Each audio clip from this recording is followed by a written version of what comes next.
event. Fantastic. Ladies and gentlemen, thank you all very much for joining us this afternoon. My name is David Cramond. I'm the CEO and founder of Iron Mindsets. And it's my great pleasure to welcome you back in this series of live interviews with our collaborative experts who are here to give us some more insights, ideas, thoughts on the practical application of tools and techniques that we can use straight away in our environments to obviously leverage the best results possible. And we're in a time of total uncertainty where we don't know really what's the outcome or what's going to happen next week as opposed to maybe the next 6 months. So whatever we can do to create even the smallest amount of certainty in our lives is going to give us more motivation, more insight, more focus on how we can move forward. So it gives me great pleasure to welcome back our collaborator. Before I get into his introduction, I'd just like to introduce you to Iron Mindsets. Who are we? Well, we're an organization which focuses on 3 key areas of providing consulting, corporate training, and coaching and mentoring. Primarily working with organizations across Southeast Asia to enhance performance and to ensure everyone gets the most out of the tools and the techniques and the teachings that they receive from our organization and also from other organizations as well. Because we appreciate that we're not the only company on the market, but we want to ensure that you get the best return on your investment for training, consulting, and also coaching as well. I'll move on. I won't bore you with this. We can talk about everything else later. The purpose of these webinars is to provide you with access to people who you may not ordinarily have the opportunity to meet. At Iron Mindsets, we like to surround ourselves with people who emulate the Iron Mindset. And that's one of a perspective of understanding that success requires endurance, and you've got to put in the time and the resources and everything required if you want to get the best outcomes and make the best impact as well. So my guest today is no stranger to endurance. Obviously he emulates the Iron Mindset very well, as he is a triathlete himself, and also an endurance rower as well. So he spends a lot of time on the water, putting in the hard yards and carbs before he gets to work to ensure that he's energized for the day. And I'm pretty sure he put in a lot of effort this morning to make sure that he's ready to go. He has over 30 years experience in helping organizations find true gaps in their human capital development. He's interpreted more than 100,000 individual feedback surveys and has delivered feedback to some of the largest multinational and blue chip organizations around the globe. He's equipped and ready to give us an in-depth interview into the power of 360-degree feedback, how it impacts organizations, and also how coaches can use 360 feedback to remove ambiguity, okay? Develop long-term coaching pathways and really provide the highest returns on investment for organizations and for their coaching clients as well. Without further ado, please join me in giving a huge round of applause to Lieven Cornelis. Ladies and gentlemen, put it together. Come on. That's it. Yes. Lieven, are you there? Are you with us? I'm here indeed, Dave. Thanks a lot for this nice introduction.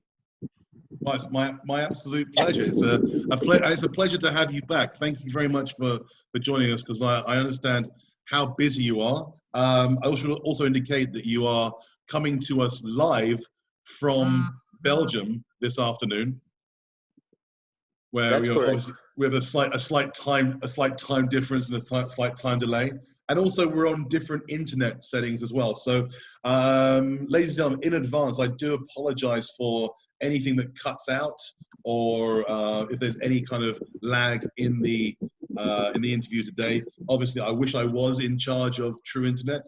Unfortunately, I'm yet to be promoted to that position. So, irrespective of that, Lieven, who are you? So I'm Belgian citizen, like you say. It's in the middle of Europe. Probably some people know Brussels more than Belgium. And I've been in the field of 360 development and HR for close to 30 years now, working around the globe more or less, not just in Australia, but working in several Asian countries, in most European countries, and in the United States. I like to deal with people and especially to support people in their growth. Fantastic. I mean, I know you've worked with some huge organizations across the globe, Procter and Gamble, Volvo CE, Leyland. So I think really, today we've got a great opportunity to ask you some key questions on the subject of 360, on the subject of leadership as well, and just get your global insight into what we can do during these times of uncertainty. To create that level of certainty that's needed in business to move business forward. Last week we had the opportunity to talk about sales. For anyone who didn't have an opportunity to come and see that, I can send you the link. Before we go into leadership, I think probably for the benefit of the people who weren't here, can you tell us what is 360? 360 is a process, and it's a collection of from the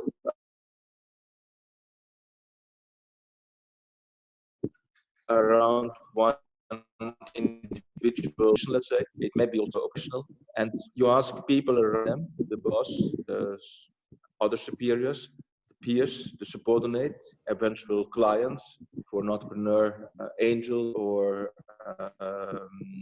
other people. You ask all the same question in a structured way so that you gather all the information and you can bring it together in one report.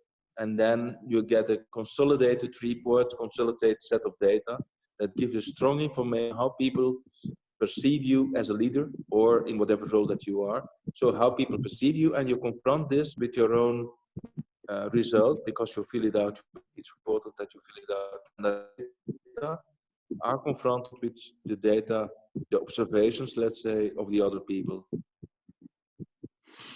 I see. So 360 is a data-driven approach to improvement. It's indeed a data-driven approach. It's very important, and of course, like always, the data are instrumental. The goal is not the data. The goal is what you do with the data. So it's the data that drive people to have a clear idea what they can work on. So leaders can decide upon the goals they want to achieve in the future and how they want to achieve them. As an individual, as a leader, of course, not the business goals, but the individual goals, how to lead better. Oh, I see. Okay. All right. So basically, in order for a business to achieve its goals, then we have to have people who are achieving objectives towards those goals. Is that what you're saying? Indeed. So it's really saying, okay, as a leader, I can capitalize on these and these strengths, which are coming out of the 360 and which are supported by the personality questionnaire, which I most of the time use. I like to integrate the being and the doing, meaning the doing is a 360 data, what people see doing you. The being is what comes out of personality questionnaire, where we use the Cohen PI. And that questionnaire gives you information, what would I do by nature, by mind. And if you combine that, you can see, okay, what does give me energy? What does bring me energy? While at the other side, what can I develop? What should I work on to become better? Remove some obstacles so that in the end, you get better results. Ah, I see. Okay. So this is interesting. So what you're saying is usually like a standardized approach to 360 would usually just to be looking at the behavior of the person. But in a more dynamic approach, if we include we look at the personality of the person, that's going to give us a bigger picture from which to then look at development. Well, it's a kind of full diagnosis. You cannot. You need 2 legs to stand on. So it's really the 2 elements that are mutually important. The 360 will give you information what people see you doing now at this moment, or let's say the last 6 months. And the koan, the personality test, gives you information. What would I do? What would I do by nature? What brings me energy? And so you can combine both of them, and that gives you a very strong dynamic to say, where can I grow to? Also, the personality questionnaire will help to um, to lower the defense mechanism, which all people I assume have. So people may say, it's not me, it's a situation who's making me doing that. And then you look into the personality questionnaire and you can say, okay, but are you sure it's a situation and it's not something that is in you that is strengthened by the situation? Some people have the tendency to have a quite outspoken emotional temper. So the risk, if you look at a very high driving power, which is a very strong underlying aspect for ambition, but also for bullying people. And if you have then a low emotional control, then if people say that you're bullying them or that you are that you have emotional outbursts, it's not only the situation can strengthen it, but it's you basically. So then as from there, you can learn, how can I use this information to canalize my emotional outbursts into some emotional added value, into motivational strength. This is a good point, because I think it leads quite nicely into sort of our next question, and a question from one of our guests today as well, which would be, well, why is it important for us to have 360? Let's see, 360 is very important as a leader because people grow based on feedback, and feedback is also helping people to go to better decisions. I referred to you lately to Alexander the Great, one of the greatest leaders in ancient times, very known all over the world. And he was very strong in leading people, and he had very, very strong people in his command line, people reporting to him. One moment he becomes the emperor of the Persian Empire, and he settles into richness and to a nice way of living. Then he doesn't listen anymore. He became more and more egocentric, up to being very selfish in his thinking, narcissistic, and against all the people who tried to help him out as his guides, as his mentors. He went into a war, a very small war, in some very remote place, and he died from a flu because he was no longer capable of dealing with the environment. So he died in a tent of the flu, in some very remote place where no one even heard of him. And that brings us to the present reality. Well, it sounds very familiar. We have a case of the flu right now. Exactly. And we have a case of leaders who are not paying attention. Sorry? Well, we have a case right now where we're facing this flu pandemic, and we have a case of leaders who are not paying attention. It's not paying attention, especially to the guides of the expert, of the people who should be listening to them. So feedback is really listening to people who have a very good intention with you and who want to help you out and who want to help your population out. And so if you look into the present situation of the flu, of the corona flu, those leaders who have been listening to the experts around them, those populations have suffered way less of the flu, of the corona, than people who are led by leaders who did not listen to the people around them. So it's a 2,500 years old lesson from Alexander the Great that comes back. So I guess a question that would come from this is, are leaders born or are they made? Well, the least thing that you can say, of course, to put it into a joke, leaders should be born. If not, they can never become a leader. But apart from that, so leaders most probably have some innate element that brings them to a position of leadership, but becoming a good leader into the world they live, into the organization they are leading, then they need feedback from the people around them. Without that feedback, they become narcissistic and only think about themselves. I see, I see. So how do we know then if somebody is a good leader? Well, you know it by the feedback of the people around them. You know it by psychological safety also. It's a concept that is around since the 90s, and it's more and more getting importance in life. And there are a lot of examples of organizations where they failed, very strong organizations, but they failed to live up the expectations of the people. They failed to deliver what they promised because they did not create psychological safety for people to tell up and to give strong feedback. Okay, this is a great point, because we also have a question from the group as well, which I think could be answered by this notion of psychological safety. And the question is that there's been a lot of criticism over 360 as it's failed to serve its purpose in several organizations. Now, I'm not sure which organizations are being referred to, but would there be a failing in the organization? Would the 360 fail in the organization if there was not psychological safety happening as it was being delivered? There is very strong symbiosis between 360 and psychological safety. And 360 helps to create psychological safety, but 360 is doomed to fail when there is no intention of psychological safety. Psychological safety means that you feel free to tell your boss, to tell other people what you really think, to share your concerns, to share your hopes and ideas. And 360 can help to create an atmosphere where you can do that, at least when there's one crucial condition, it's a black or white condition, is lived up to. That, very simple, is respect for the process, that is respect for the confidentiality.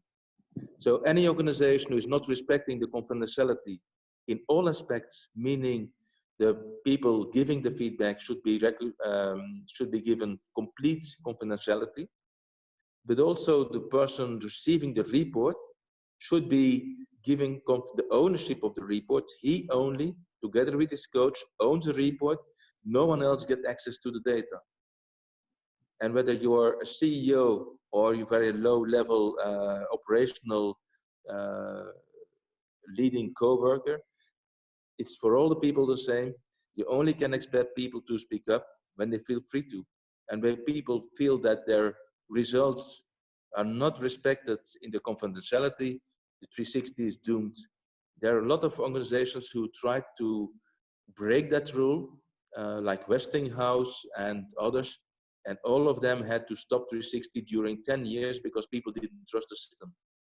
So wherever you go into the world, trust is a crucial aspect for 360. So let me ask you this, is how do we help to create that psychological safety in the organization? It's by being very transparent over both the process,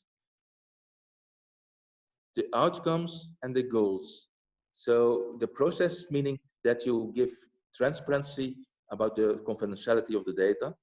Mm-hmm. The outcome is the report. With the reports, the confidentiality means that the data in the report stays with the cell. And the outcome, the result, the goals. The goals are really, report is not turned into an action plan. You're staying on the level of nice to have. It doesn't change anything. It just up to some other kind of information. It's an intentional process. So there should be a goal-oriented process, meaning that you have the data, you study them, you analyze them. That's the first phase. You put them into a synthesis. You find out what is the key element that matters for growth, or what are the key elements, that matter for growth. That's the synthesis phase. and you go to the action plan, you define which actions, which goals do I place for myself to be reached, and these goals as a self you share with your boss and with other stakeholders. Only when it's shared, when it's in public, then it really becomes goals. If not, it stays on the level of dreams and intentions. Absolutely. I think let me go back to a point to a question that's just come up as well. And actually, I want to encourage everyone. If you have questions, please write them in the chat. In response to what we were saying before about the transparency, this is how we create psychological safety, and this actually is a great question as well. Is how straightforward and transparent will people be in the situation to be brave enough to give their boss feedback in a 360?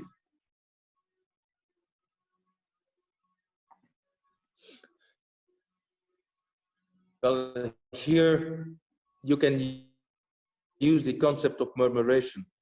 The concept of murmuration means that when there's a flock of birds flying over, a very high number of birds, suddenly they change direction because the first two and then the next four and then all of the rest will follow. So the top has to set the example. They really have to say and to accept that when they want to build the trust that is needed, they must respect it. So people are most willing to share feedback, and most people throughout the experience I lived over in a lot of companies, Ashok Leyland, Procter & Gamble, etc., etc., most people are really very happy to share their information for their boss to grow or their peers to grow, as long as they feel trust, that they can trust the system, that their data are treated confidentiality, that the data they provide, that the answers they provide are consolidated, and that they cannot be traced back to one person. So is this why the feedback is delivered in such a way? Exactly. So the feedback, the best experience I do have with the feedback is, like I said, with the analysis, synthesis, action flow. And let's say, for example, in the first meeting, you have the self and the coach and me giving feedback. The second meeting as a discussion group in the triangle again. And the third group, then you move it towards the integration with the coach, myself as the feedback giver, and the N+1 and the feedback giver, the other stakeholders. Mm-hmm. So but let me go through this one by one, because I think there's some people who will benefit if we actually break this down. So in the analysis meeting, who receives the feedback? Is it the company that gets the feedback here, or what happens? Under no circumstance, very frankly, but no out of question. This feedback in the sense of the report. Now, Center for Creative Leadership, where in the 90s, I did follow my first training to become a certified for feedback givers.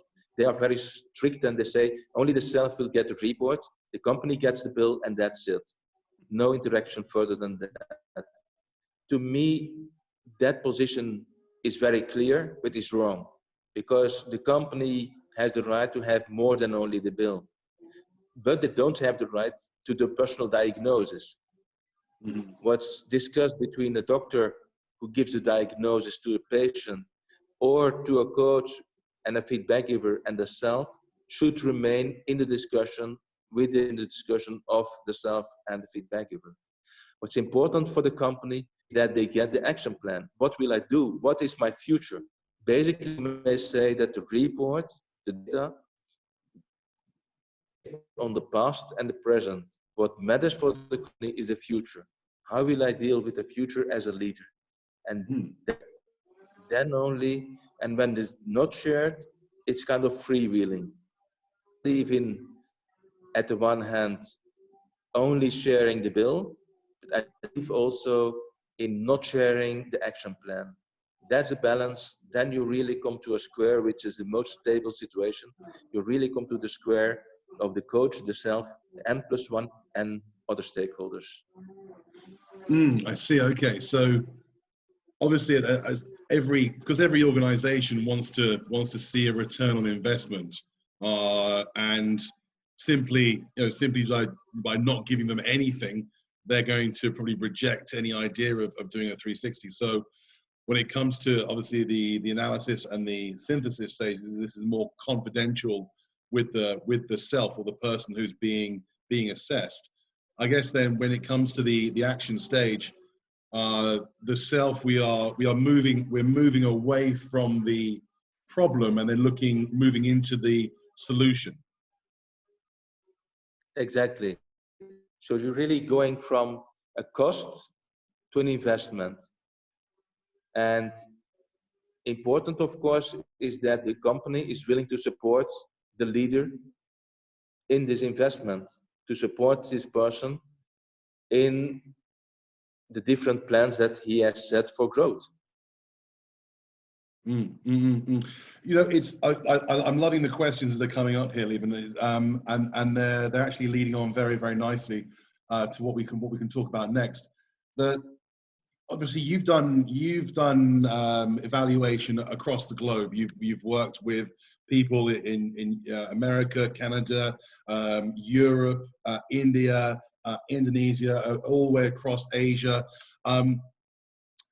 How challenging can it be to apply the 360 model in Asia, because I mean Asian people are, I guess in Thai we would call it grenjai, where they don't want to disturb or annoy the other person, or they will maybe not be so transparent and hold back on feedback. How is that something that we could overcome? What I from experience is that what most matters is respect for the individual, being it the feedback giver as well as the feedback receiver. And so let me give you an example. When I was working with Ashok Leyland in India, we started with the CEO and we went down to let's say the lowest level almost in operational hierarchy. And what was very was that they respected strongly the idea that all people should be given feedback in a very respectful way and not breaching at any moment the chain of respect, the chain of anonymity of data. And they never asked about the discussions we had with the different people in the feedback session. They always asked about what the people were going to grow to, where they wanted to grow to, and how they could support them. And so the feedback from the subordinates to say, and as well as me in India, in Thailand, and also all that, people want to support people in their growth. They want their boss to be better in reasonings of flaws in actions and all that. So they will give you very concrete feedback, but on a distant way through, let's say, this psychological safe instrument, which is 360, as long as they feel that they can do it in a trustful way. So I think one of the key values of the Asian culture, maybe the key value, is respect. And 360 is one of the tools, one of the process wherein respect is key for success. So it meets East meets West at that moment. I see. So obviously the creation and the management of this psychological safety is what's going to drive success. Now I remember we were talking earlier, and you mentioned to me the story of Toyota and the problem that was faced when they didn't have psychological safety. Exactly. So the same did happen with Volkswagen in Germany, for example, where a lack of psychological safety led to the Dieselgate, I believe it's called, as well as Toyota, where millions of cars had to call back because people at the bottom line of the chain, they did not dare to speak up to their superiors about small errors, and these errors aggravated in Toyota. The problem with the diesel was that the criteria from the American government could never be met with the technical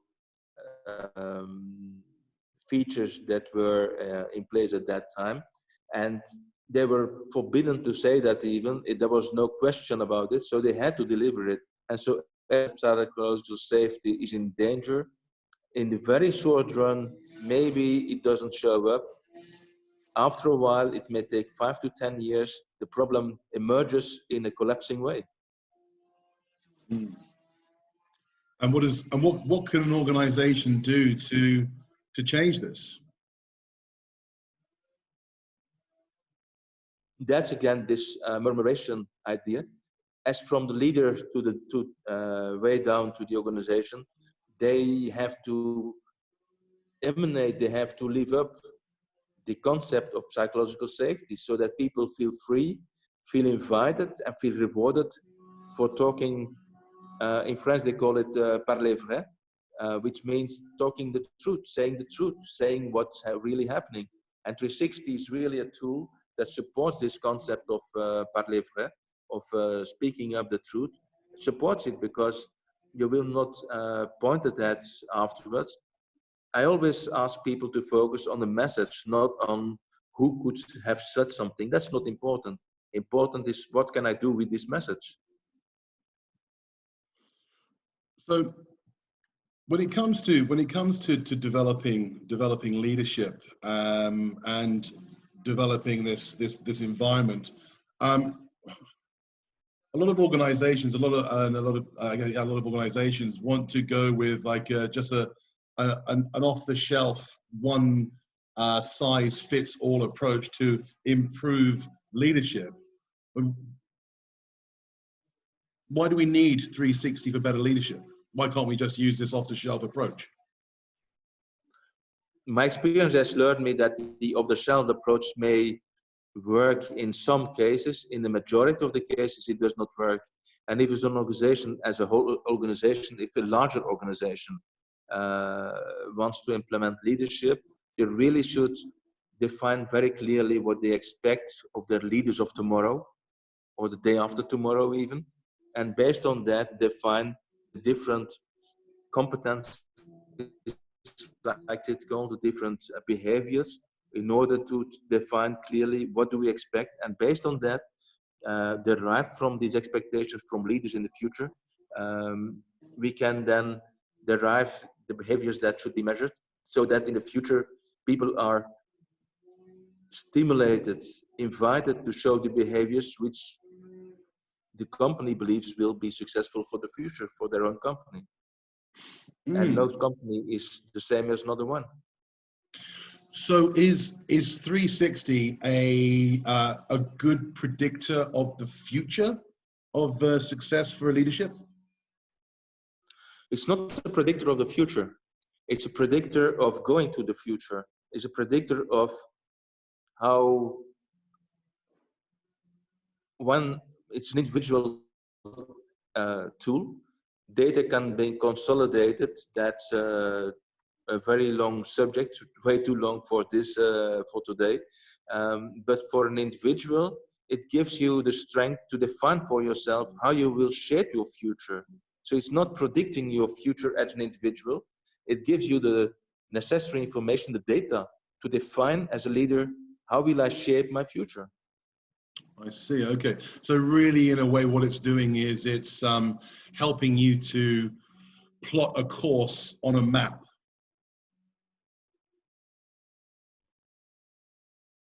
Yeah, both physically and mentally, I would say. Physically, it has a major impact. I've been told all over and over again that the impact of a 360 lasts for, let's say, easily a year up to 2 years. So it's really, it has a major impact. And when it's well guided, I can only hope for people, for companies, sorry, and people, of course, who introduce 360, that they have a very experienced coach doing, guiding them. So it has a major impact in defining the goals and mapping out what you really want to head to. I see. So obviously for this investment to really pay off, there has to be a proven process behind it as well.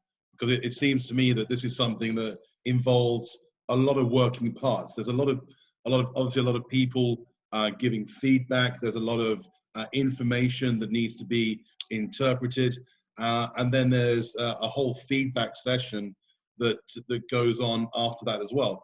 Can you guide us through how that works? Well, most of the time it takes, let's say, about 1 to 2 months in the preparation phase, defining, well, what goals you have with the 360, where you want to head to, what you want to measure, what kind of competencies are really key for success in your organization. Then you start setting out the questionnaire themselves, which takes, let's say, between setting out the questionnaire and getting the answers back, it takes 2 weeks more or less.